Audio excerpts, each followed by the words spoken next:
Assalamualaikum warahmatullahi wabarakatuh. Alhamdulillahi nahmaduhu wa nasta'inuhu wa nastaghfiruh wa na'udzu billahi min syururi anfusina wa min sayyiati a'malina. May yahdihillahu fala mudilla lahu wa may yudlil fala hadiya lahu. Wa ashhadu an la ilaha illallah wahdahu la syarika lah wa ashhadu anna Muhammadan abduhu wa rasuluhu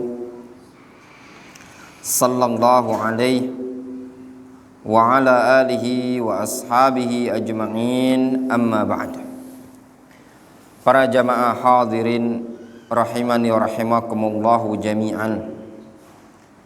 Allah Subhanahu wa ta'ala mengatakan di dalam Al-Qur'anul Karim, ya ayyuhalladzina amanu qu anfusakum wa ahlikum nara.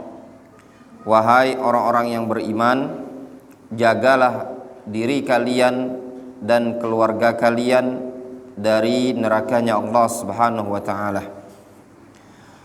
Dalam ayat yang lain Allah Subhanahu wa ta'ala menyebutkan bahwasannya anak dan keturunan merupakan nikmat dari nikmat dunia. Allah Subhanahu wa ta'ala menyebutkan di salah satu ayat dalam surat Ali Imran, zuyyina lin-nasi hubbus syahawati minan nisa' wal banina wal qanatiril muqantarati minadh dhahabi wal fiddati wal khailil musawwamati wal an'ami wal harth dzalika mata'ul hayatid dunya wallahu 'indahu husnul ma'ab. Kata Allah Subhanahu wa ta'ala di dalam Al-Qur'anul Karim, zuyyina lin-nasi hubbus syahawati minan nisa' wal banin wal qanatiril muqantarah minadh dhahabi wal fiddah wal khailil musawwamati wal an'am wal harth dzalika mata'ul hayatid dunya. Dibuat indah, dijadikan indah, sesuatu yang menyenangkan bagi seseorang itu menyukai istri, anak, harta yang berlimpah, baik berupa emas ataupun perak, serta kuda-kuda yang bagus, dan juga hewan-hewan ternak, serta ladang pertanian. Dzalika mata'ul hayatid dunya wallahu 'indahu husnul ma'ab. Itulah kata Allah Subhanahu wa ta'ala, mata'ul hayatid dunya, kesenangan kehidupan dunia. Pada ayat tersebut Allah Subhanahu wa ta'ala menyebutkan di antara bagian dari kesenangan dunia adalah anak dan keturunan.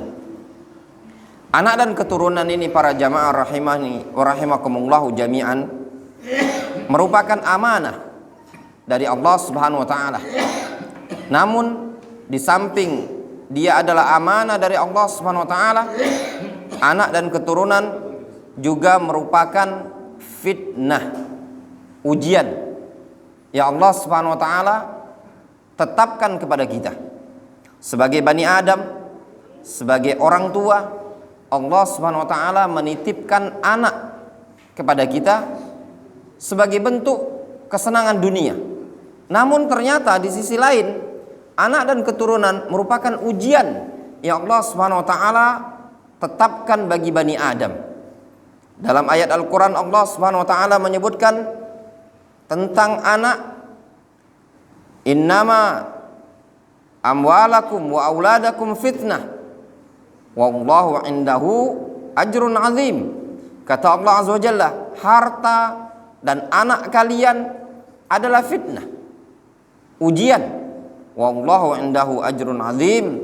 Di sisi Allah Subhanahu wa ta'ala lah pahala yang sangat besar. Para jamaah rahimani wa rahimakumullahu jami'an, pada kajian kita di hari Senin malam Selasa ini, insyaallah ta'ala kita akan mengkaji kajian dari suatu kitab yang saya jadikan sebagai bahan materi. Nama kitabnya Al-Huda wad-Diya fi Fiqh Ta'amul Ma'al Abna. Bimbingan dan cahaya di dalam bermuamalah terhadap atau di dalam menyikapi bermuamalah kepada anak-anak kita. Kita yang ada di sini bisa jadi orang yang baru fasenya menikah. Mungkin ada di antara kita ini baru yang memiliki anak. Dan ada juga dari antara kita semua yang sudah beranak pinak. Ya Pak. Istilah beranak pinak itu sudah bercucu. Nah, di sini para jamaah rahimani rahimakumullah jami'an. Mungkin sangat penting bagi kita semua untuk mengetahui bagaimana bimbingan Nabi sallallahu alaihi wasallam kepada umat ini dalam menyikapi, dalam bermuamalah terhadap anak keturunan kita. Walaupun yang mungkin belum menikah, sehingga butuh bagaimana ilmu nantinya ketika memiliki anak. Bahkan terkadang kita yang sudah sepuh juga membutuhkan ilmu dalam menyikapi anak-anak kita ketika mereka berselisih. Kadang anak kita ini Pak punya anak 4, ada saja keles, ya enggak?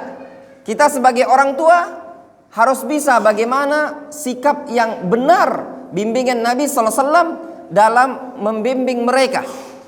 Maka pada buku yang saya miliki ini tadi, kita akan mengkaji, ya, membaca hadis-hadis dari Nabi sallallahu alaihi wasallam, bimbingan dari Nabi sallallahu alaihi wasallam bagaimana sikap yang benar dalam menyikapi anak keturunan kita. Di sini disebutkan dalam buku ini mulai dari tahapan sebelum menikah. Kemudian ketika sang istri hamil, kemudian ketika anak sudah lahir, bahkan ketika umur remaja sampai anak kita tadi kita nikahkan, bagaimana sikap yang benar yang dibimbingkan oleh Nabi sallallahu alaihi wasallam dalam kehidupan beliau. Nabi kita Muhammad sallallahu alaihi wasallam adalah sosok Nabi yang memiliki keturunan. Beliau memiliki anak, beliau memiliki cucu. Jadi beliau adalah panutan kita dalam berumah tangga. Tidak ada orang yang paling baik dalam rumah tangganya melainkan Nabi sallallahu alaihi wasallam. Rasul mengatakan khairukum li ahlihi wa ana khairukum li ahli. Sebaik-baik kalian adalah orang yang paling baik terhadap keluarganya, dan aku adalah orang yang paling baik di antara kalian terhadap keluargaku. Poin pertama merupakan bimbingan Nabi sallallahu alaihi wasallam adalah disebutkan di buku ini Al-Faslul Awwal Ikhtiyaruz Zawja As-Salihah. Di antara bimbingan Nabi sallallahu alaihi wasallam, ya, ini sebelum memiliki anak, Nabi sallallahu alaihi wasallam membimbing kita kepada para suami agar memilih pasangan yang salihah. Kalau dia seorang wanita, hendaknya dia memilih suami yang saleh. Kalau dia seorang laki-laki, hendaklah dia memilih seorang wanita yang salihah. Nah, bagi kita sebagai orang tua sangat penting poin yang satu ini tadi. Harus memilihkan untuk anak kita pasangan yang soleh dan solihah. Kalau kita punya anak laki-laki, lihat, kita carikan bibit yang solihah. Kalau kita punya anak perempuan, kita carikan laki-laki yang soleh. Kata penulis buku ini, salahul abna yabda'u min ikhtiyaril Fahiyal wi'a al-hafidh wal murabbiyatul ula wal labinatul lati 'alaiha yaqumul bait.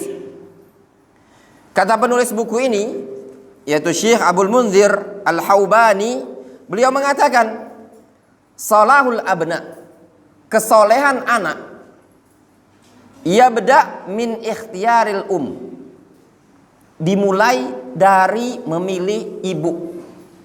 Pengen anak kita soleh, ya, pengen anak kita, cucu kita yang soleh dan soleha, Nabi SAW menuntutkan, dibimbing dari awal kali memilih calon bibitnya tadi. Kenapa? Fahiya alwi'a al-hafidh, karena sang ibu, ya, calon ibunya merupakan wadah yang akan menjaga anak. Wal murabbiyatul ula, pendidik pertama kali anak itu adalah ibu. Makanya kata orang Arab, madrasatul ula, ibu itu adalah sekolah pertama. Sebelum sang anak ini sekolah di sekolahan SD, TK, di mana dia belajar? Di rumah. Yang namanya ibu adalah al-labinatul lati 'alaiha yaqumul bait. Ibu merupakan batu dasar bangunan pertama dari suatu rumah tangga. Jadi dasar rumah tangga itu adalah sang ibu. Kebaikan rumah tangga itu bergantung pada ibu. Anaknya akan baik tergantung ibunya. Walidzalika wajjaha syar'u ila husnil ikhtiyar. Oleh karena itulah syariat ini membimbingkan untuk memilih pasangan yang terbaik. Wa bayyana annal mar'a la yunzar ilaiha li jamaliha wa maliha faqat. Syariat menjelaskan, syariat Islam ini menjelaskan bahwasannya seorang wanita itu bukan dinilai dari cantik dan hartanya saja. Sebagian orang kalau mau cari istri lihat cantik dulu enggak? Walaupun tabiat ya, namanya laki-laki ya Pak ya, mau cari yang belagak kan gitu kan, memang wajar. Tapi jangan itu target utama. Tapi yang terpenting apa adalah kesolehan wanita tersebut. Wa inna ma lidiniha wa taqwaha. Namun yang menjadi tolak ukur untuk mencari pasangan adalah agama si ibu, agama wanita tersebut dan takwanya dia. Jadi kalau Pak Haji yang masih ada anak bujang, ya masih ada Pak Haji, masih ada. Nah itu carilah calon-calon yang kalau di sini kan lanang kalau kan. Nah, Pak Haji perlu cari di pengajian ibu-ibu, ya enggak? Yang rajin pengajian, cek di pengajian ibu-ibu. Ada enggak gadis yang melok pengajian? Zaman sekarang susah Pak Haji. Budak-budak sekarang kira-kira kalau seorang ibunya gawenya tiktokan, ya enggak? Anaknya diajari tiktokan. Tapi kalau ibunya tadi gawenya ngaji, baca Al-Quran, hadir di pengajian, anaknya pun akan paling tidak dituntun mengaji.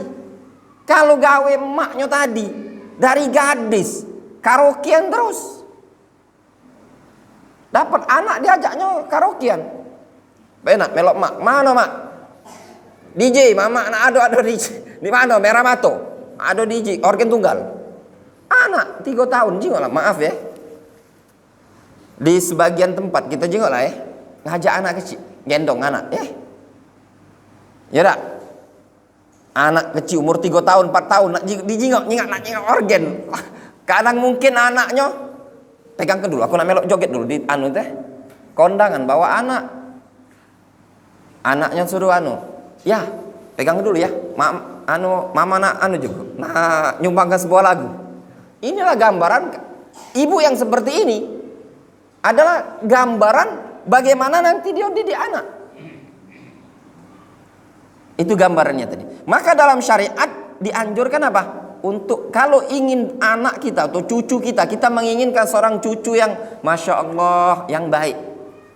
Kadang ada di sebagian medsos itu Ada yang nge-share budak kecil ngaji, lagi ngaji ya. Masya Allah, lantunan Al-Qurannya kecil-kecil, mungkin seumuran ini bisa baca Al-Quran. Kadang banyak dengan berbagai macam komentar. Masya Allah, saya ingin anak saya seperti itu. Bagus harapan. Tapi kalau pengen anaknya seperti ini, jangan diajak main TikTok tadi.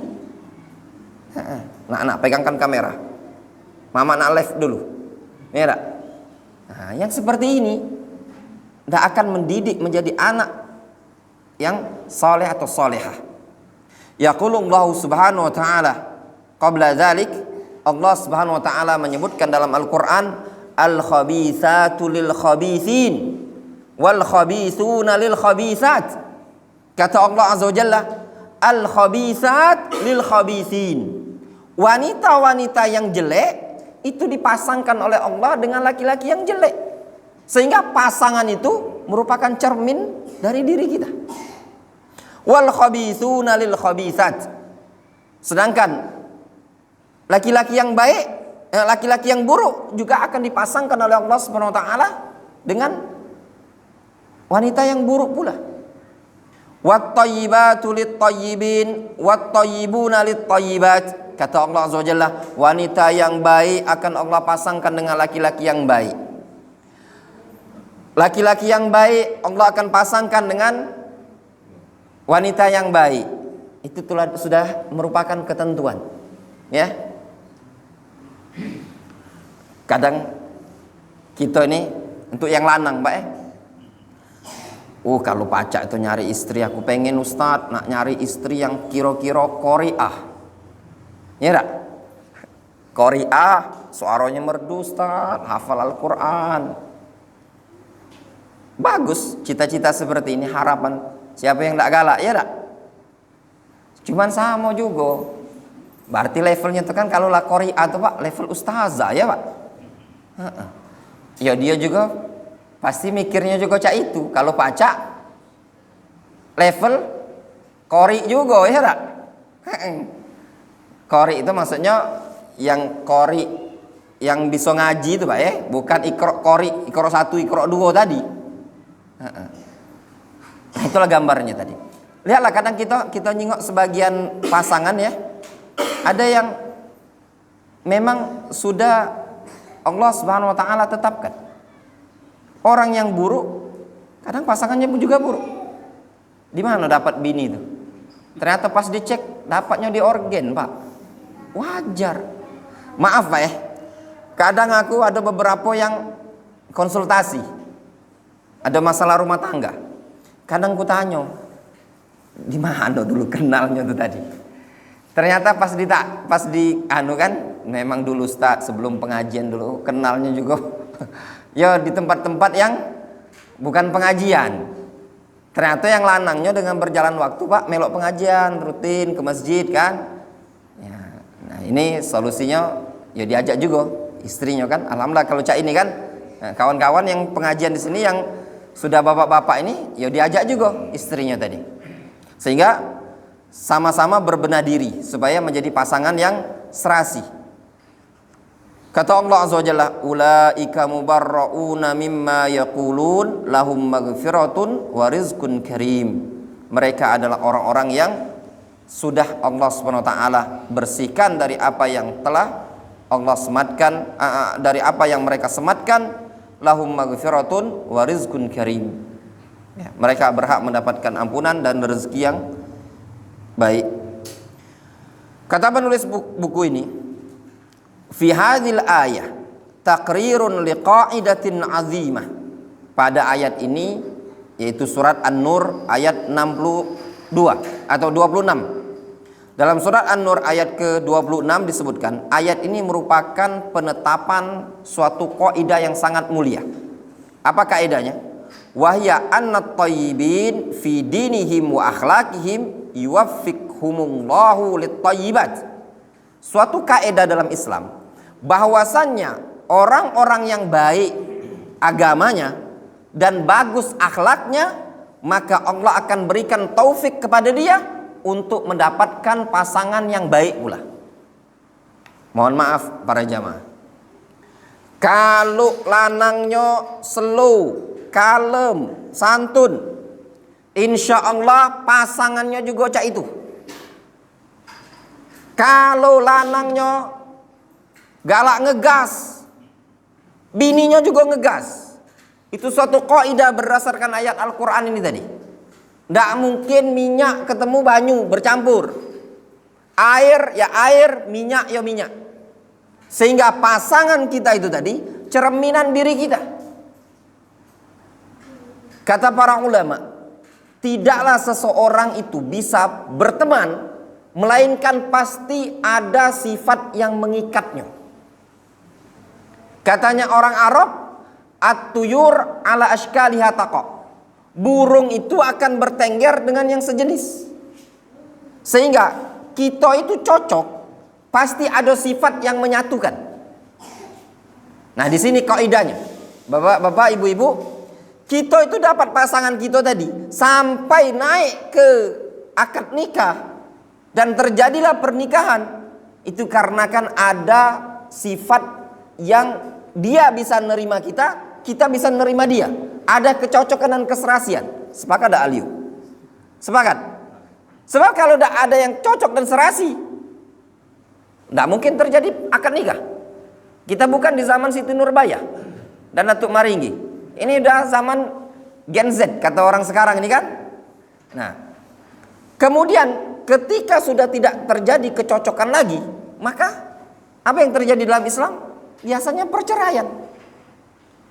Nah, dari sini juga, kalau kita ingin menginginkan bibitnya anak kita ini tadi dari bibit yang bagus, berarti kita juga harus membenahi diri ya, supaya dapat bibit yang bagus. Pengen dapat anak yang soleh, pengen dapat anak yang solehah, berarti tadi bimbingannya apa? Cari bibitnya, bibit yang solehah. Kalau perempuan cari suami yang calon yang soleh. Soleh dan soleha itu para jamaah bukan berarti maknanya ustadz dan ustazah ya. Dia soleh itu, makna soleh itu orang yang taat kepada Allah Subhanahu Wa Taala. Dan semua orang disuruh taat. Ya. Uang yang bergelar ustadz belum tentu taat juga. Zaman sekarang ada ustadz baik orang cabul. Ya enggak? Banyak di pondok pesantren bekasus ustadz-ustadz. Bahkan naudzubillah banyak pelanggaran-pelanggaran yang lain. Wa kadzalika at-thayyibat lit-thayyibin. Demikian juga merupakan kaidah Islam. Wanita yang baik Allah akan pasangkan dengan laki-laki yang baik. Wa fi hadza tatminun lil aba anna salahaz zauja huwa a'zamu asbab salahiz dzurriyyah. Pada keterangan yang seperti ini bisa memberikan ketenangan bagi orang tua. Ya. Buat kita tenang. Kaidah yang seperti ini tadi. Apa kaidahnya tadi? Yang baik akan dipasangkan dengan yang baik. Yang buruk akan dipasangkan dengan yang buruk. Nah, berarti di sini bagusnya seorang istri adalah sebab yang paling besar untuk mendapatkan kesolehan keturunan. Kalau pengen keturunan kita yang soleh dan soleha, kita harus carikan anak kita ini tadi pasangan yang soleh atau soleha juga. Jadi ibu-ibu pengen nyarikan anak bujangnya, ya, pengen carikan anak bujang. Nyarinya di mana bu? Carikan di pengajian bu, ya enggak? Main ke tempat kawan-kawan pengajian. Kalau ada kawan-kawan pengajian carikan. Nah, dijingoi. Kalau orang Arab itu mereka carikan pasangannya, anaknya. Kan di Arab itu mereka tidak ada yang mengenal pacaran. Cak mana mereka carikannya? Di acara pernikahan bu. Jadi kalau orang Arab itu, mereka kalau keluar rumah bu, itu baju biasa ya, cadaran, baju hitam.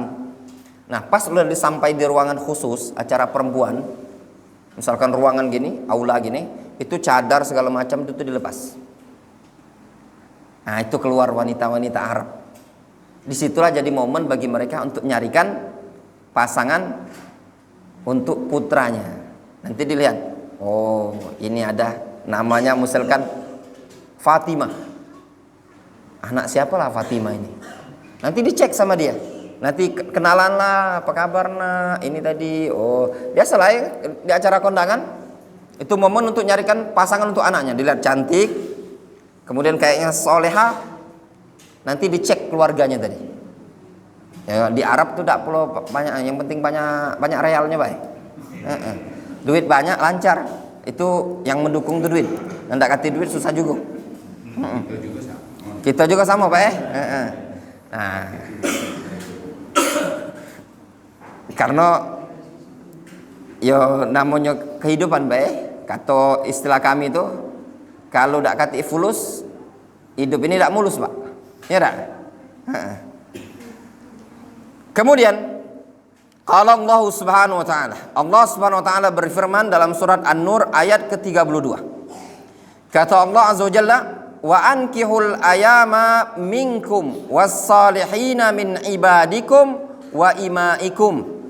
Kata Allah Azza wa Jalla, nikailah oleh kalian ya, budak-budak tersebut, dan atau nikahkan budak hamba-hamba kalian, hamba sahaya kalian atau budak-budak kalian, dan juga orang-orang soleh. Ya, maksudnya dalam ayat ini Allah Subhanahu Wa Taala memerintahkan untuk menikahkan putri-putri kalian, anak-anak kalian, nikahkan dengan orang-orang yang soleh, dengan orang-orang yang baik, seperti itu. Iyakunu fuqara yughnihumullahu min fadli. Kalau seandainya mereka itu adalah orang-orang yang miskin, orang-orang yang fakir, pasti Allah Subhanahu wa taala akan buat kaya. Wallahu wasi'un alim. Allah Subhanahu wa taala maha luas dan maha mengetahui. Ayat An-Nur 32 ini dalil kata para ulama, menikah merupakan sebab rezeki. Ya, nikah itu Pak sebab rezeki. Jadi jangan takut kalau punya anak bujang, alasannya, aduh mah belum nak nikah, buntu. Ya tak? Majulah dulu. Ya tak Pak Haji? Kalau masih ada anak bujang semangat Pak Haji, nikahlah. Bapak dulu modal dengkul nikah sama mama kau. Ya ada itu tadi. Jadi ada kawan. Jadi dia ngomong gini, Pak, ini depan calon kakak ipar. Aku nih kak, katanya, tidak banyak duit, nikah nih modal dengkul. Kata calon kakak ipar itu, masya Allah Pak, orang humoris Jadilah masih ada dengkul, mendekati nian. Jadi juga Pak, akhirnya nikah. Aku termasuk yang hadir ke kondangan kawan ini tadi. Kalau aku ingat tuh, sekarang lumayan anak lampat itu tadi kan, yang tadi modal dengkul tadi. Ini ya para jamaah, disebutkan dalam An-Nur 32 merupakan sebab rezeki adalah nikah. Kadang sebagian wong ini takut nikah, ya, takut menikah, kaget cak mano nak ngidupi anaknya, cak mano nak ngidupi bini. Dengan menikah tadi, cara berpikir kita tadi kan otak enggak satu kan, duo kan, bisa jadi istri ngasih ide, ya enggak? Akal lanang Pak mungkin buntu, apa yang nak digawi, tahu-tahu istrinya ngasih ide, kak, caknya kakak ini ada keahlian katanya nguat bakso, coba kita. Nah, biasanya support istri itu lumayan Pak ini no kak, cincin nikah, coba jual lah Pak, kita sewa ruko, kios, ada kios di sana, Jalan Takwa dekat masjid, Simpang Purwo itu, ada sewa ruko, luas parkirnya, dia nak minta 10 juta. Apa kita jualan bakso? Kadang ada hal-hal yang seperti itu. Karena otaknya tadi dua Pak, si otak suami, si otak istri, diajak berpikir, musyawarah. Kita ini dulu kadang awal-awal nikah biasalah Pak kadang uji uang tuh nak makan pun saro. Habis beras minta ngan mama, minta ngan bapaknya. Nah, tapi merupakan sebab Allah Subhanahu wa taala berikan kecukupan. Makanya zaman sekarang orang kalau tidak mau nikah itu termasuk tidak mau nikah karena takut miskin, itu merupakan pemikiran yang salah. Al-Quranul Karim menyebutkan iyakunu fuqara yughnihumullah min fadli. Kalau seandainya mereka tidak mampu, mereka fakir, Allah akan berikan kecukupan dari karunia Allah Subhanahu wa taala. Al-ayah tahussu ala tazwijis salihin was salihat walau kanu fuqara. Ayat ini menganjurkan untuk menikahkan orang-orang saleh dan orang-orang yang salihat, baik laki-laki atau perempuan, walau kanu fuqara, meskipun mereka orang yang fakir. Itu maksud ayat ini tadi. Kalaupun anggaplah ini ya, ada wanita yang salehah, dia fakir, dari keluarga wong mungkin biasa pak, uji kita mungkin tidak mampu, tapi dia yang salehah. Ada laki-laki yang soleh, bagus pak. Kalau sholatnya tadi kita belum di masjid, dia lah di masjid. Oh luar biasa, subuh, rajin di masjid. Ya, misalkan ya, ternyata jomblo, cuman buntu pak. Itu tadi, ya, itu tadi. Maksud ayat ini tadi, anjuran untuk menikahkan anak kita. Kita carikan yang soleh, carikan yang salihat. Masuk azan isya?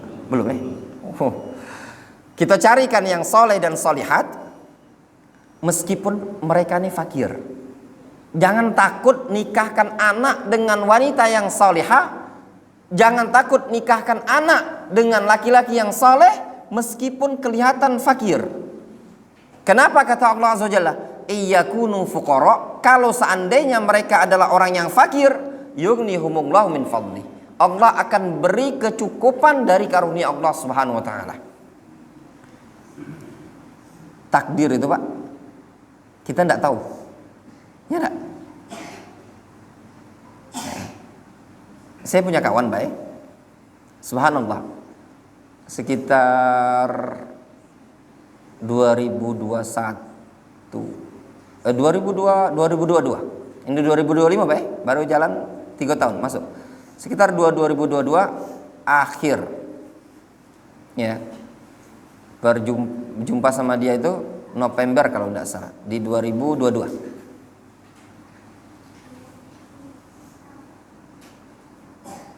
Ya, kalau enggak 2023 enggak, bukan 22, 2023, berarti baru masuk 2 tahun baik. Kelihatan sosok laki-laki yang fakir. Ya, sosok laki-laki yang fakir, baru lulus kuliah. Waktu itu ngajak makan pak, ya, ngajak makan, tidak tega gitu. Dia cerita, duit beasiswanya itu dibagi sama orang tuanya. Dia bilang dapat beasiswa itu dibantukan ke ibu. Nah, bayanglah Pak lumayan beasiswa, karena beasiswa ini bukan beasiswa Indonesia ya, beasiswa Saudi Arabia, itu setara UMR Indonesia. Dia bilang di duit itu separuh dikirimkan ke Indonesia untuk dikasihkan ke ibunya. Ya. Itu dia ngomong di November 2023. Ya. Ngobrol lah kami di suatu masjid. Saya tanya, ya waktu itu dia baru punya anak 1, baru lahiran. Ya namanya kita sama-sama orang seperjuangan lah ya. Ya bicara tentang kehidupan ini tadi. Nampak sekali kalau waktu itu tuh Pak ya, kalau kita lihat itu ndak kolu lah. Apalagi orang baru lulus sekolah. Ya. Subhanallah, di 2025 ini saya pribadi yang segan. Itu dia jalani suatu bisnis, yang bisnisnya itu udah omset miliaran.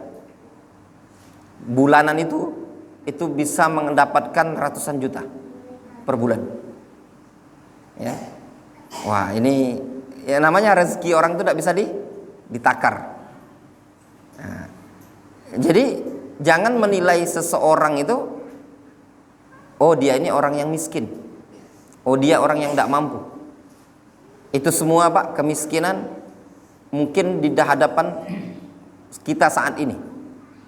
Namun kesolehan dia itu adalah anugerah dari Allah Subhanahu wa taala yang mungkin bisa mengangkat derajat kemiskinan yang ada pada dia.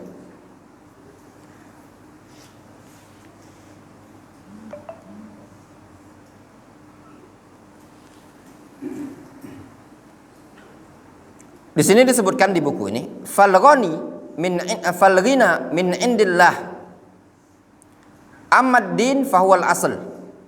Maknanya kekayaan itu datangnya dari Allah Azza wa Jalla. Maksudnya apa? Allah Subhanahu wa taala yang akan cukupkan. Gampang. Allah Maha Kaya.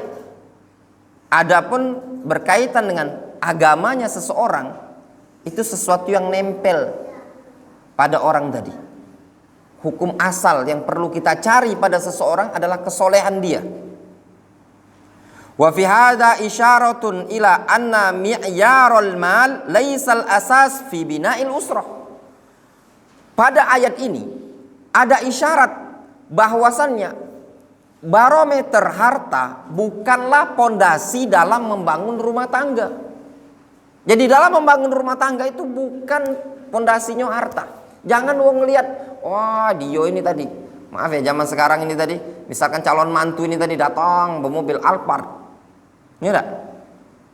Dilihat, masya Allah kalau dia datang bawa kan tadi, bawa oleh-oleh. Kadang wong menilai seperti itu.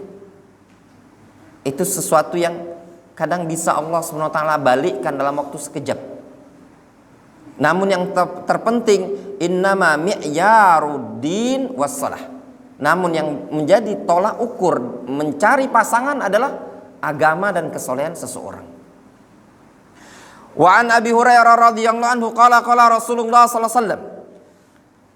Rasulullah sallallahu alaihi wasallam beliau bersabda, tunkahul mar'atu li arba'in, limaliha wa li hasabiha wa li jamaliha wa li diniha fadhfar bidzatid din taribat yadak.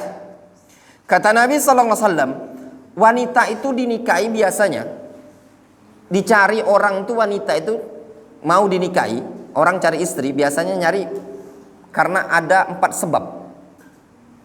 Yang pertama karena dia punya harta. Wah itu cewek sih kok itu banyak duitnya, iya tak?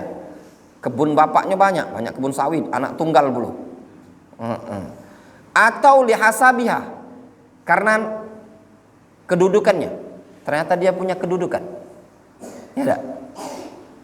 Ternyata ini perempuan misalkan owner apa? Owner tahu tempe misalnya. Wah jangan dianggap remeh owner tahu tempe. Kalau dia punya pabrik tempe sama tahu jadi 10 ekor di Palembang ini, lumayan dia Pak. Tempe itu enggak lemak nyebutkan itu kalau siko. Kalau rasa tonton kan lumayan ya Pak. Seperti itu. Mungkin karena kedudukannya. Kadang sebagian orang ngelihat nikahi laki-laki, sebagian orang tuh kadang ngelihat nikah itu karena dia punya kedudukan. Wali jamaliha, kata Rasul, kadang orang nikah itu karena lihat cantik.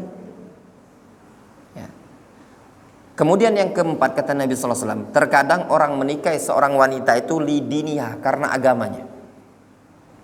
Lalu Nabi sallallahu alaihi wasallam mengatakan, fadhfar bidzatid din taribat yadak. Pilihlah wanita yang bagus agamanya. Kalau engkau tidak memilih wanita yang bagus agamanya, maka engkau akan binasa. Namun nah, di sini para jamaah, bagaimana untuk laki-laki cari istri? Ada kriteria diajari oleh Imam Ahmad. Kalau mau cari istri, kalau mau bertanya, tanya dulu cantik apa enggak? Nah, tanya dulu cantik apa enggak?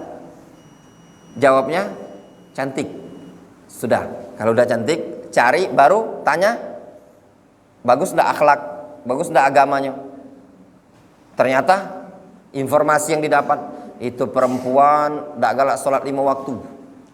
Sama mamaknya ngegas-ngegas, teriak-teriak. Nah, kalau seperti itu tolak. Ketika kita menolaknya, karena apa? Karena agamanya tidak bagus. Tapi kalau ditanya bagus tidak, belaga tidak perempuannya, tanya ibu-ibu kadang nanya nak nyarikan anak bujangnya. Yang ditanya apa? Bagus tidak akhlaknya? Bagus. Akhlaknya bagus, agamanya bagus lah. Ngajinya luar biasa bu, bagus. Kaget, takutnya cak ini. Pas ditanya lagi, belaga tak? Ternyata maaf, hidung pesek, hitam, ngajinya luar biasa bu, bagus, solehah. Ya, ternyata kriteria fisiknya tidak cocok sama anak kita. Kaget anak kita ngomong, oh udah galak mah. Berarti anak kita tadi nolak agamanya karena lebih milih cantik. Berarti yang ditolak agamanya. Itu kata Imam Ahmad. Ya. Pak sekarang tuh penting juga Pak. Milih tadi kan walaupun kadang pernah ada kisah di zaman dahulu disebutkan oleh Al-Imam Ibnu Jauzi. Al-Imam Ibnu Jauzi menceritakan dalam kitab Akhbaruz Dzirab wal Mutamajjinin. Kata Al-Imam Ibnu Jauzi, ada seorang wanita yang cantik sekali, punya suami yang jelek. Kata Al-Imam Ibnu Jauzi, ditanyakanlah ke wanita tersebut, kenapa kamu mau suami jelek kayak gini tadi?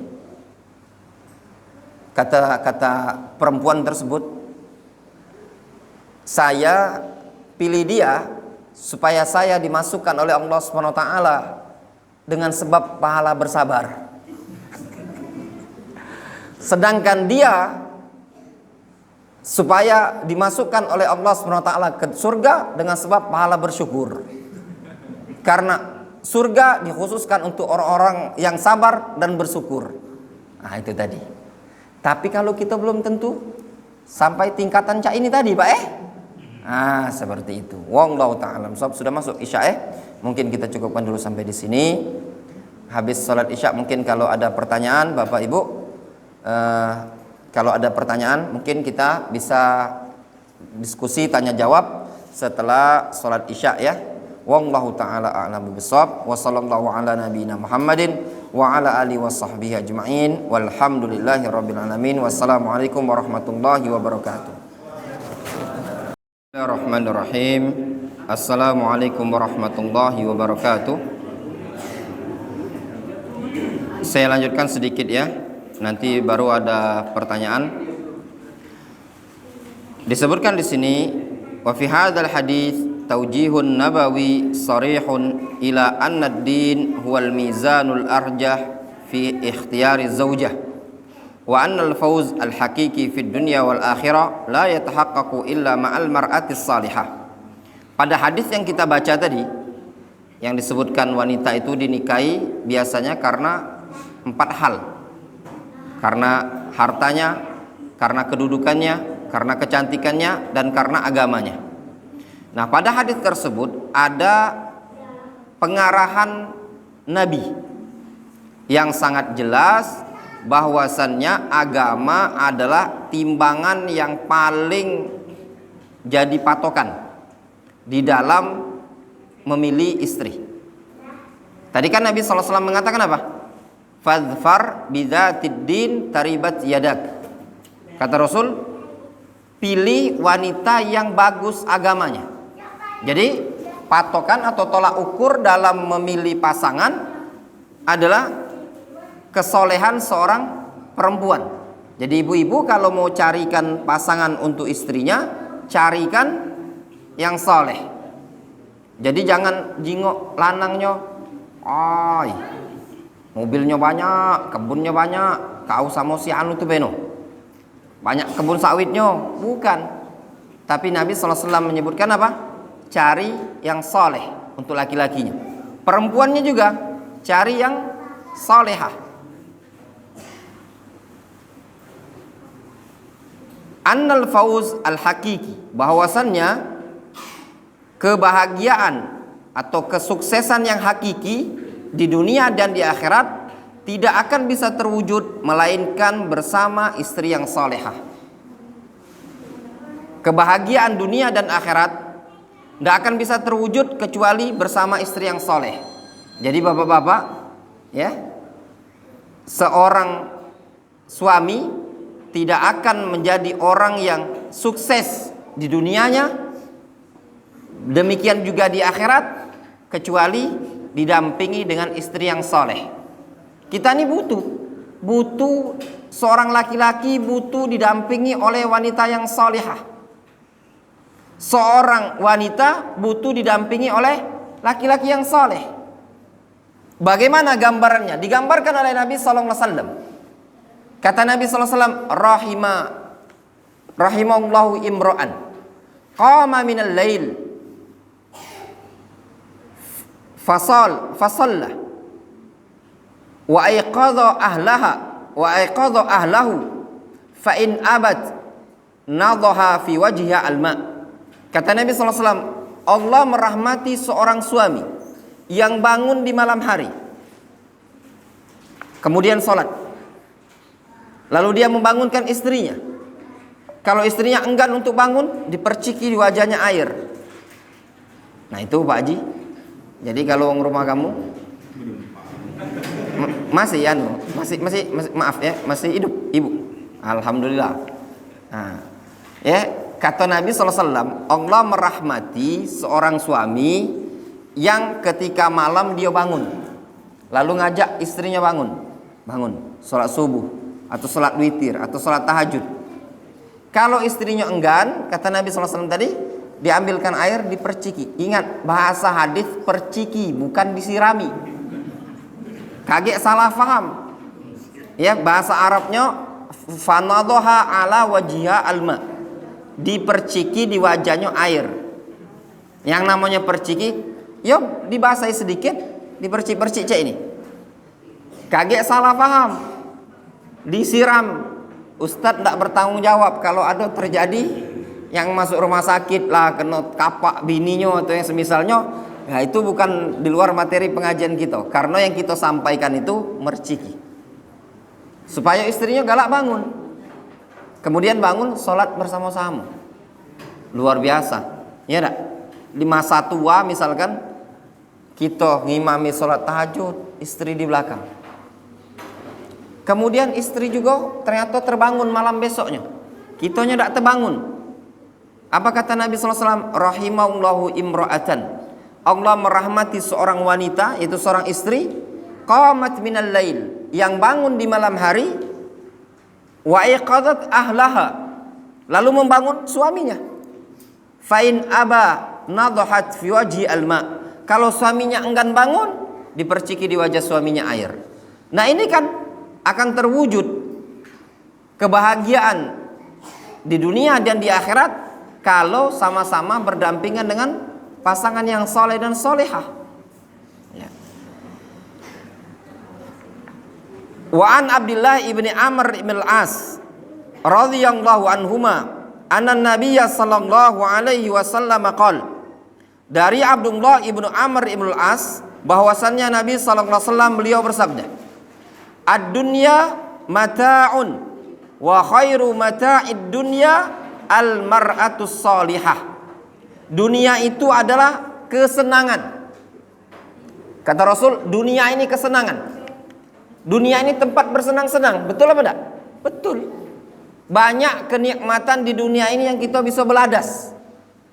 Namun kata Nabi SAW, nah termasuk pempek, bolu ini merupakan mata'ud dunia. Ya enggak? Termasuk kesenangan dunia, Pak. Namun kata Nabi SAW, wa khairu mata'iha al-mar'atus salihah. Sebaik-baik kesenangan dunia, istri yang soleh. Ya enggak? Istri yang soleh. Nah ini Nabi SAW menyebutkan merupakan bagian dari kesenangan dunia yang terbaik, istri yang salihah. Faja'ala an-nabiyyu sallallahu alaihi wasallam al-mar'ata as-salihah a'zama ni'matin ba'dal iman. Nabi sallallahu alaihi wasallam menetapkan yang namanya istri yang salihah adalah nikmat yang paling besar setelah keimanan. Fahiyas sakan, yang namanya istri yang salihah adalah tempat ketenangan. Wahyal aun ala ta'ah, istri yang salihah adalah pembantu kita dalam menjalankan ketaatan. Wahya asasu solahil abna min ba'din. Ya, yang namanya istri yang soleha adalah pondasi dasar kesolehan anak keturunan. Anak keturunan akan soleh, dasar utamanya adalah istri yang solehah. Wa an Sa'ad ibni Abi Waqqas anin Nabi sallallahu alaihi wasallam, dari Sa'ad bin Abi Waqqas dari Nabi sallallahu alaihi wasallam. Apa kata Nabi sallallahu alaihi wasallam? Arba'un minas sa'adah. Kata Nabi SAW, ada 4 perkara yang merupakan bagian dari kebahagiaan. Ada 4 perkara yang merupakan bagian dari kebahagiaan. Jadi sumber kebahagiaan dunia ini, kesenangan dunia ini berporos pada 4 poin. Kalau kamu tidak dapat 4 poin ini, berarti dunianya masih timpang. Ya tak? Apa 4 poin ini tadi? Kata Nabi SAW, al-mar'atus salihah. Poros kebahagiaan dunia ada pada 4 poin. Yang pertama, al-mar'atus salihah, istri yang salihah. Yang kedua, al-maskanul wasi', rumah yang luas. Luas secukupnya. Tidak perlu nak luas-luasnya. Kalau lah tersempit juga tidak lemak kan? Nak tidur, meluruskan kaki lagi susah. Ya enggak? Rumah yang mencukupi, luas untuk kita berdua, cukup untuk anak-anak. Ya enggak? Itu merupakan bagian kenikmatan dunia. Kemudian wal jarus saleh, tetangga yang baik. Punya bini yang soleha, punya suami yang soleh, tempat yang mencukupi. Ya enggak? Duit banyak, tetangga baik, Pak. Kadang kalau bini soleh, tempat bagus, kalau tetangga kiri kanan buruk, Pak. Bukan tetangga yang soleh. Yang di depan gawe dia nak karaokean baik sampai jam 1 malam. Yang samping kanan gawean dia nak mabuk-mabukan baik. Yang samping kiri bandar narkoba. Dikit-dikit ada polisi datang cetas-cetus. Yang belakang koruptor. Ya enggak? Samping dikit lagi teroris.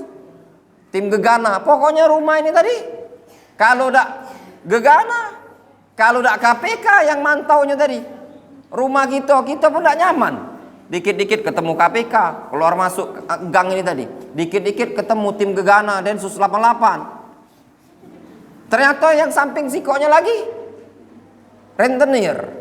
Misalkan tadi Bank Mekar. Ya enggak? Dan tetangga yang maaf ya, buruk lah bahasanya, buruk, tidak nyaman gitu. Itu Nabi SAW menyebutkan istri yang soleh, tempat yang mencukupi, kemudian tetangga yang bagus, wal markabul hani, dan kendaraan yang nyaman. Nyaman tidak mesti bagus, tidak mesti baru, ya. Nyaman makinya baik. Ada mobil bagus tapi tidak nyaman. Ada wong yang mobil itu mobil butut tapi nyaman, mogok tidak pernah. Ya enggak? Dalam artian dia bawa tidak pernah nabrak, tidak pernah kecelakaan, tidak pernah ditabrak wong. Pokoknya dia berkendara ini tuh Masya Allah nyaman. Ada wong kadang mobilnya itu bagus luar biasa, keluar dikit gang serempet motor, tumbur motor dari belakang. Jalan pekan depan nabrak mobil wong. Ini kendaraan tidak nyaman. Saya mau gambarkan, Pak. Bapak Ibu, saya mau kasih gambaran. Pak, ada pedagang. Bapak paham tidak maksud yang saya bahas ini tadi? Ya Ibu-ibu ya. Ada pedagang ikan. Ku kasih gambaran. Ada yang pedagang ikan.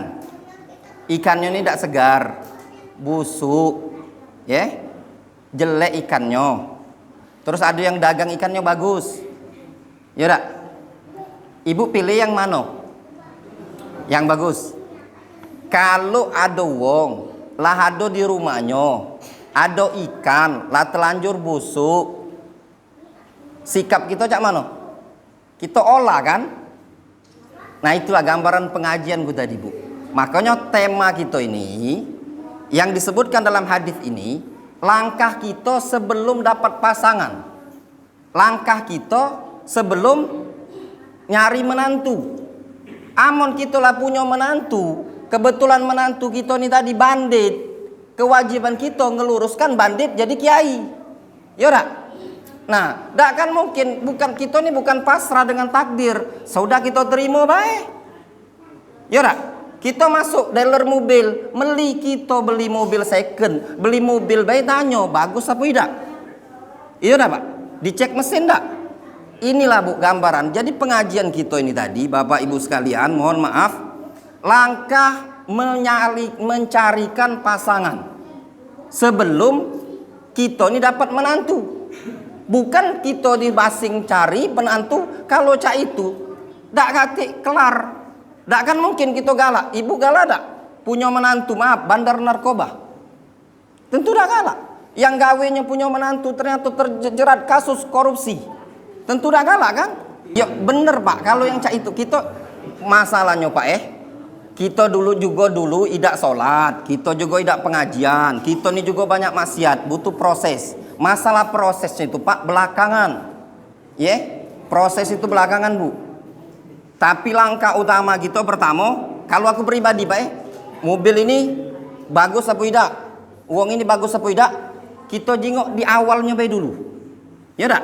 Masalah belakangan kaget dia berubah jadi bagus, nyaman apa tidak dengan kita, itu kita jalani takdir Allah Subhanahu wa taala. Tapi kalau lagi awal ini, langkah kita pertama dari awal ini pengajian kita nih Bapak Ibu, bukan aku tuh menilai uang, tapi menilai diri kita, langkah-langkah kita. Ini kan Nabi SAW menganjurkan kalau kita nak cari kan pasangan anak, kita pilihkan yang bagus tuntunan Nabi SAW. Cak itu, ya dak? Kadang kita lah milih bagus Bu, menurut kita ini soleh, kita baik. Nah maaf ya, pilkada kamu pilih siapa?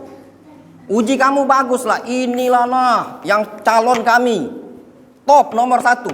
Ada yang terpenjara kasus Masjid Jakabaring, ada yang terpenjara kasus Cinde, ada yang terpenjara kasus, nah segala macam apa? Karena kita awalnya kita ngomong bagus kan, nah kedepannya kita tidak tahu Bu, ya tak? Kita tidak tahu, tapi paling tidak salah tak Ibu? Maaf mungkin ada yang di sini dulu pilih si A, ada yang mungkin pilih si B. Uji Ibu kita bagus kan Pak? Salah tak kita Pak milih dia? Tidak salah, karena kita nyingokkan bagus Pak. Setelah dia berubah, bukan tugas kita lagi. Nah, pembahasan kita nih Pak, langkah awal, milih di awal.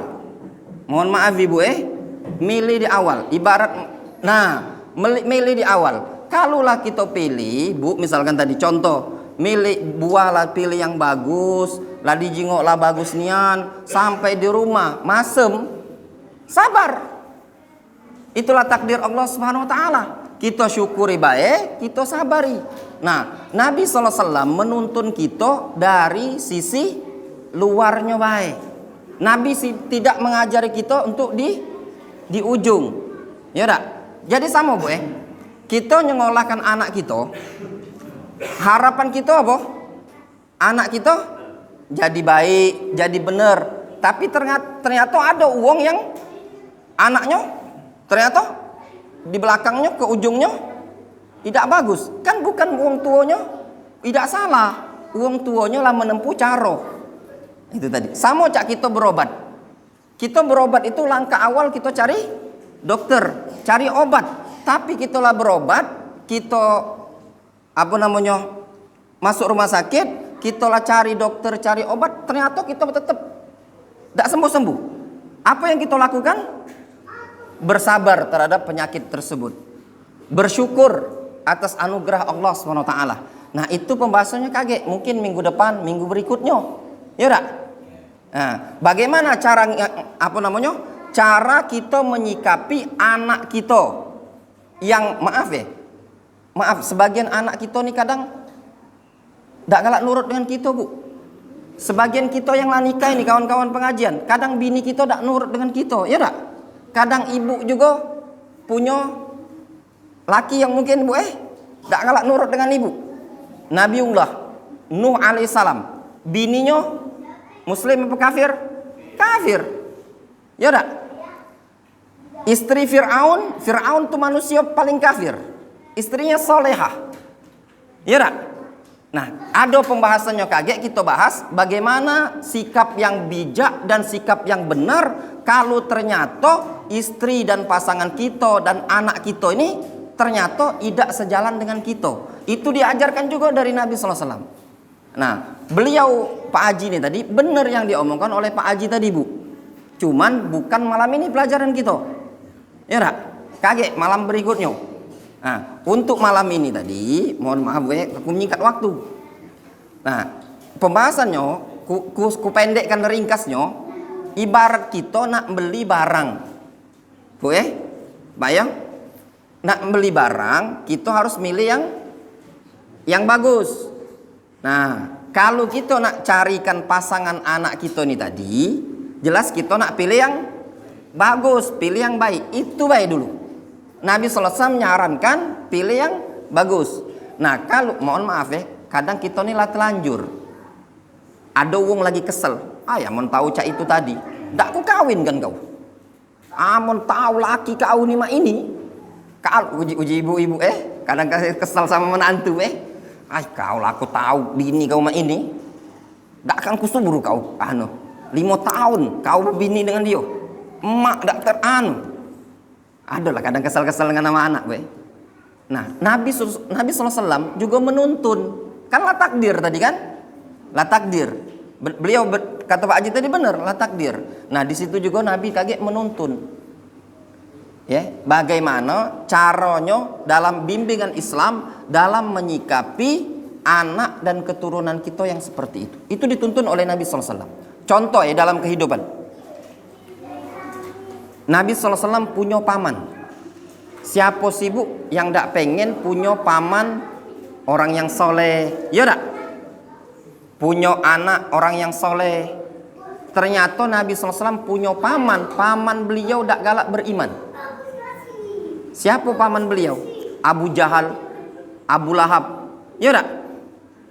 Tapi karena ini mamang, saudara bapak, tetap beliau bergaul, tetap lemah lembut, ya tak? Tetap mendoakan, tetap berbuat baik, tetap diajak masuk Islam sampai lepas akhir hayat kita ini tadi. Nah, itu kaget insyaallah ada pembahasannya. Insyaallah cak itu Pak Haji. Aku udah nyalakan Pak Haji, maksud aku ini Pak Haji. Supaya kaget insyaallah apa yang Pak Haji sampaikan tadi itu benar Pak Haji. Cuman tema pembahasan kita malam ini Pak Haji, inti pengajian kita adalah memilihkan pasangan. Ya tak? Memilihkan pasangan untuk anak keturunan kita ini tadi. Kita disuruh milih oleh Rasul. Nah, kaget ada bimbingan Nabi SAW. Ada di buku ini. Cak mano bimbingan Islam kalau ternyata la takdir. Ya tak? Memanglah takdirnya, Bu. Belum tahu dulu tuh maaf dulunya sama-sama pecandu narkoba. Yang betino sama pecandu narkoba, yang lanang pecandu narkoba. Ternyata yang betino ini tadi melok pengajian, dapat hidayah. Ya tak? Berarti suaminya masih nak mabuk-mabukan, nak narkoba, nak segala macam. Berarti kan ada titik positif dan negatif. Tolak belakang. Ya tak? Yang sini positif, ini negatif. Nah, cak mano tuntunan Islam? Nah, itu yang diajarkan oleh Pak Haji ini tadi. Ya tak? Nah, kata beliau tadi, sabar. Yo, jangan putus asa. Kaget kita melakukan nasihati, kita tuntun. Nah, itu yang disampaikan Pak Haji tadi benar. Tidak aku salahkan, aku tidak sedikit pun tidak nyalakan. Mohon maaf Pak Haji, ku potong, aku tidak nyalakan Pak Haji. Benar. Jadi insya Allah kakek kita bahas rinci. Itu benar yang Pak Haji sampaikan tadi. Minggu depan insya Allah Pak Haji ya. Yo, tidak. Iya sharing benar. Aku tidak nyalakan Pak Haji. Aku tuh mau ngejar ke waktu Pak Haji. Itu tadi ya. Jadi kita pekan ini dulu pembahasannya langkah memilih pasangan tadi untuk anak kita supaya cucung kita ini jadi cucung yang soleh. Yo. Nah, kakek minggu depan Bu. Nah, ini problem juga. Cak mano kalau kita nih lah telanjur. Ya dak? Lah telanjur. Ternyata menantu kita nih Bu, pecahnya sholat dak galak. Anak kita rajin kita sholat. Nah, itu yang Pak Haji tadi sebutkan. Ya dak? Insya Allah kakek malahan beliau yang akan memberikan tambahan-tambahan ya, tambahan ilmu lagi ya. Benar yang disampaikan oleh beliau itu. Cuman aku tadi mohon maaf Pak Haji, kita nak ngejar waktu. Kalau kedaluan kami ini jauh agak balik ke Borang Pak Haji. Kalau ada begal pulau itu tadi kan. Nah, seperti itu. Ya memang jodoh Pak Haji. Cuman kalau kamu jangan nyari jodoh di Facebook Pak Haji, jadilah tua Pak Haji. Mungkin. Nah. Jadi Bapak Ibu, sebagai penutup dalam menentukan pasangan ini, mohon juga ibu-ibu, bapak-bapak ikut jadi peran andil. Pak andil apa? Ngingok. Tidak salah Pak Haji, kamu masih punya ada anak tidak salah untuk dijingok pasangan calonnya kita nih cak mano. Ya dak? Ibu juga punya jingok. Tahu anak gadis nak minta, "Mah, aku nih ada jodohnya, ada lanang di situ." Kita harus tahu Bu, siapa keluarganya. Ya dak? Tanya ke tetanggonya. Apa lanang nian penting juga Bu zaman sekarang ini. Ya dak? Nah, kasus lanang ada yang di mana? Sulawesi kan? Yang viral kemarin katanya bercadar pas dijingok lanang Pak, dia gawe pedang-pedangan sama ini. Ya dak? Nah, penting juga zaman sekarang jangan. Makanya peran wong tua tadi ada andil. Dulu di zaman Umar bin Khattab, anak beliau Abdullah bin Umar nak nikah dengan seorang perempuan. Kata Umar bin Khattab, "Ndak usah." Akhirnya ndak jadi nikah, dicerai. Ngapa? Karena menurut Umar bin Khattab ndak bagus. Mungkin ibu pernah dengar kisah Nabi Ibrahim. Jadi wong tua tuh, mohon maaf mbak-mbak wong tua sebenarnya boleh masuk ke urusan rumah tangga. Kita juga wong tua kita tuh boleh yang lanang ini wong tua kita masuk ke urusan rumah tangga kita boleh Bu. Tapi ada batasannya. Dalilnya kisah Nabi Ibrahim. Jadi Ibrahim punya anak Ismail. Ismail ini 2 kali menikah. Jadi kalau kamu nak nyontok Ismail, beliau 2 kali menikah. Sekali Nah, jadi Ismail ini nikah pertama. Pas nikah pertama, Ibrahim datang. Ketika Nabi Ibrahim datang, Ibrahim bertanya, "Mana Ismail?" Ismail tidak ada katanya, lagi keluar. Terus ditanya, bagaimana kehidupanmu? Kata yang istrinya Ismail tadi, "Kehidupan kami susah, sulit ekonomi." Kalau uji kita sekarang, Pak, buntu kami sekarang ini. Penilaian Ibrahim menilai, ini berarti dalam keadaan Ismail itu apa? Sudah keluar, berburu. Ismail keluar itu berburu. Tapi dikeluhkannya apa? Kehidupan susah. Ngeluhkan ekonomi. Depan mertua ini Nabi. Apa kata Ibrahim? Pas balik, Ibrahim pesan sama ini yang bini Ismail tadi. Kaget kalau Ismail balik, sampaikan ke Ismail, ganti baik palang pintu rumah. Baliklah Ismail. Ketika Ismail balik, kata bininya, bahasa kitanya, "Kak, tadi ada bapak mertua datang. Ngomong apa? Katanya ganti baik palang pintu rumah.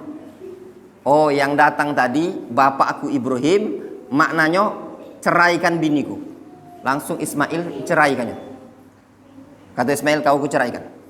Nikahlah yang kedua. Pas nikah yang kedua, kunjung lagi Ibrahim. Ismail tak kati. Keluar berburu. Berarti kan bahasa kitanya nyari duit, Pak, nyari nafkah. Ketemu bininya di rumah, ditanya, "Cak mana kehidupan kau sekarang ini?" Kata bininya tadi, "Alhamdulillah, kami kecukupan. Kami bersyukur." Berarti kan nerimo hidup, bersyukur. Kalau yang tadi mengeluh, kata Ibrahim, "Kaget kalau Ismail datang, sampaikan salamku, pesan ke Ismail, jangan dilepas palang pintu rumah." Baliklah, pergilah Ibrahim, balik Ismail dari berburu tadi, bawa hewan buruan, dia nanya ke bininya. Masuk gitu, "Dek, ada yang datang tak tadi?" "Ada, bapak mertua." "Apa kata bapak?" "Bapak nitip salam dan bapak pesan, tolong palang pintu jangan dilepas." "Oh," kata Ismail, "tadi bapak pesan, engkau tidak boleh kuceraikan." Nah, berarti kan boleh masuk dalam urusan rumah tangga. Mertua kita wong tua kita nih boleh masuk dalam urusan rumah tangga. Tapi ingat Bu, mohon maaf yang boleh masuk di sini adalah pihak suami. Maksudnya kita ibu boleh masuk ke urusan rumah tangga kalau anak ibu itu lanang. Kalau anak ibu perempuan, sudah, jangan masuk-masuk. Sarankan sabar. Nah, itu tadi kata Pak Haji tadi. Kalau dia ngeluh, "Aduh, ini dia nih cak ini. Modal ibu tolong, sabar. Karena kau sudah berada di bawah kendali suami. Nah, tapi kalau anak ibu lanang, anak bapak lanang, sampai kapanpun tetap jadi tanggung jawab kita. Ini Pak perlu kita pahami Anak lanang itu Pak tetap jadi tanggung jawab kita selagi hayat kita masih hidup. Sebagian wong memahami kalau anak lanang itu lahan menikah tidak tanggung jawab kita lagi. Salah. Mungkin nafkah tidak tanggung jawab kita, tapi membimbing dan nuntun dia tetap kita punya tanggung jawab. Tadi contohnya apa? Ibrahim, Ismail sudah menikah, Ismail sudah berkeluarga, tetap Ibrahim memberikan apa? Bimbingan kan? Ini istri yang baik, ini istri yang tidak bagus. Ya. Tapi bukan berarti jangan difahami. Di sini hadis tidak menganjurkan untuk sembarang cerai, Pak Bu ya. Kata Pak Haji tadi harus ada solusi-solusinya ya Pak Haji. Kaget insya Allah Pak Haji. Bagaimana cara menghadapi yang seperti itu? Jelas Itu tadi. Jadi kita sebagai orang tua boleh Pak masuk ke urusan rumah tangga anak kita kalau anak kita tadi lanang, laki-laki. Untuk perempuan jangan. Jadi bapak-bapak yang punya anak betino, kalau dia ngeluh, nangis ya sabar. Tapi bukan berarti sabar ini tidak boleh ngambil tindakan. "Ngapo nak, mata kau biru? Patah gigi sebatang." "Oh, ya Anda ada tindakan Pak, ada polisi." Jangan pula kamu, kau belum tahu bapak ini dulu di Mata Merah ini, dari ujung Masjid Taqwa sana sampai Merah Mato, tak kata yang tak kenal. Ngasah ke Parang sudah kamu. Mata Merah ujung itu belum tinggalnya kaget kalau diasakan Parang. Ya dak? Itu tadi di lapas. Nah, itu tadi. Kita harus bijak juga. Tadi menunjukkan Nabi Ibrahim telah memberikan tuntunan dalam rumah tangga anaknya, ya. Nah, itu benar kata Pak Haji tadi, ada trik-triknya, ya. Wallahu taala. Sob mungkin kita cukupkan dulu ya. Kami izin Pak. Nah, balik lah jam 8:15. Kami ini jauh balik. Kita ini masih satu kecamatan. Tapi kami di ujung. Kami itu perbatas. Aku tinggal di Lebung Gajah Pak. Lebung Gajah itu berbatasan dengan Kelurahan Saku. Ya tak? Masih kita satu kecamatan Sematang Borang. Nah ini di ujung kecamatan Sematang Borang. Ya tak? Di ujung ini kan setelah ini Merah Batu kan? Apa namanya? Banyu Asin. Kaledoni ini beda kecamatan gitu berarti. Apalagi lah beda kecamatan Pak. Ya udah mungkin cukup dulu sampai di sini Wallahu ta'ala a'lam. Wa sallallahu ala nabiyyina Muhammadin wa ala alihi washabihi ajmain walhamdulillahi rabbil alamin. Wassalamualaikum warahmatullahi wabarakatuh.